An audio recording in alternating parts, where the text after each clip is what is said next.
And so now finally we can talk about subtraction. Okay.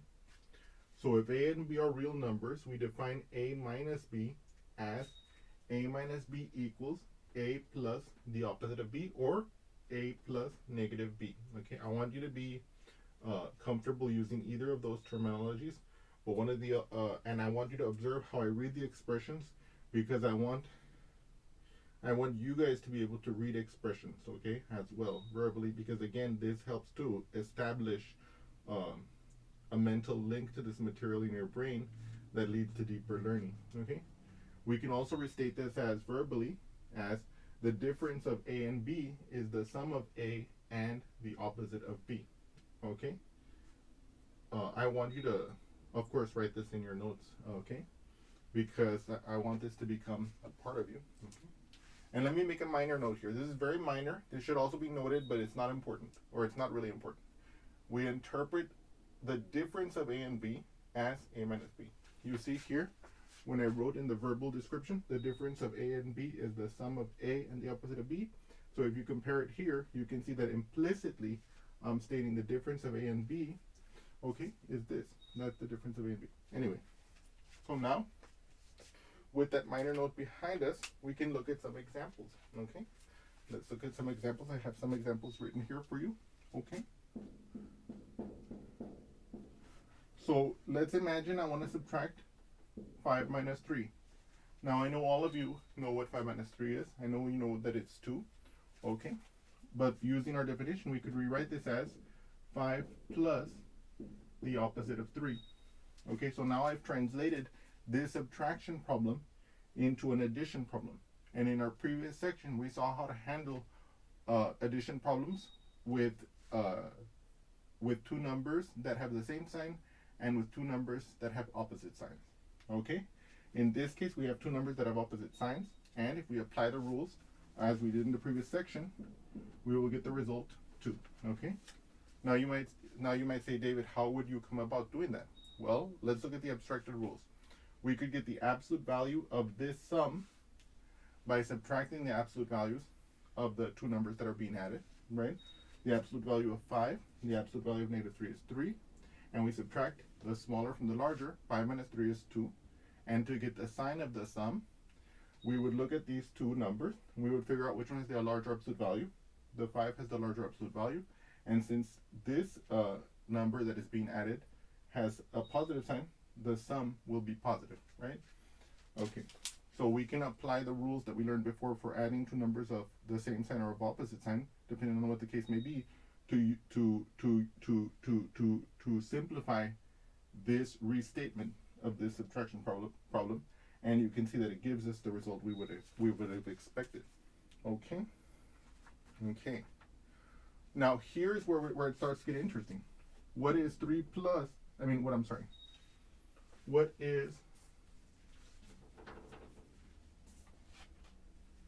3 minus 7? Okay. Up until now, we would have had no way of doing this problem, right? But we can rewrite it as 3 plus negative 7. We have now restated it as an addition problem. Now, this is the addition of two numbers of opposite signs. So that means that to get the absolute value of the sum, of this sum, right, we would subtract the absolute values of the numbers being added. What are the numbers being added? 3 is being added to negative 7. We would subtract the absolute values of these, the smaller absolute value from the larger. So the absolute value of 3 is 3. The absolute value of negative 7 is 7. 7 minus 3 gives us 4. So that tells us that the absolute value of the sum, of this sum, will be 4. What about the sign? We have to figure out, of these two numbers that are being added, which one has the greater absolute value. Because the number that has the greater absolute value will tell us the sign of the sum. The absolute value of 3 is 3. The absolute value of the negative 7 is 7. This one has the larger absolute value. And so the sign of the sum will be the sign of this one, which will be negative. Okay? Aha! You see, with our new reworking of subtraction, we can now address questions we could not address before. Okay? So now, what about something like this? negative 4 minus 7. Okay? Well, again, we're going to use our definition. A minus B is equal to A plus the opposite of B. Let's look at that together. This can be rewritten as negative 4 plus the opposite of 7. In other words, negative 4 plus negative 7, or again, we could read it as negative 4 plus, or we could read it as the opposite of 4 plus the opposite of 7. Okay?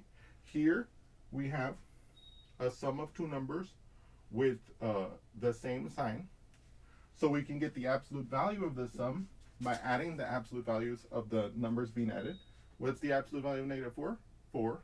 What's the absolute value of negative 7? 7. What's 4 plus 7? That's 11. And now we figure out what the sign of the sum will be. Well, again, since there are two numbers that have the same sign, the sign of the sum will be the sign they have in common. In this case, it'll be negative. Okay? Okay. And finally, I'm going to present to you the following example over here. Let's give ourselves a little more room here. Let's say we have 3 minus negative 4. Okay? This one can be rewritten as, if I have A minus B, that can be rewritten as A plus the opposite of B. So in other words, 3 plus the opposite of 4. The opposite of 4, like this. You see? Yes. Okay. But what is the opposite of the opposite of 4? We know from the previous section, and this is of course why we did the previous section, besides learning besides using that terminology that we've been using here to describe these more carefully, we can see that it allows us to know that the opposite of 4 is just 4. So I can rewrite this finally as 3 plus 4. Okay. Based on what we got from the previous section. And of course we know 3 plus 4 is 7, right? And so in this example, we get to see that common phrase that a lot of teachers use, and if you want, you can also use it whenever you see something like this. Okay, you can see that we have a minus minus here, and it became a plus. But I wanted to make sure we did the previous section so that you would know that there is that I don't want you to just use that minus minus terminology without having that foundation beforehand. And so I wanted to show you this way, using what we saw before, to have that a more solid structure in your brain, giving you intuition as to why that could be the case, right? And so then basically we were able to translate this subtraction problem into this addition problem, and then from the addition problem, and using the property we got before, we were able to translate this addition problem to this addition problem using the property from the previous section, from the previous lecture, and then from here to here we can just add them as is. Okay. And so I hope you've enjoyed this examples, and I look forward to seeing you again soon. Thank you so much.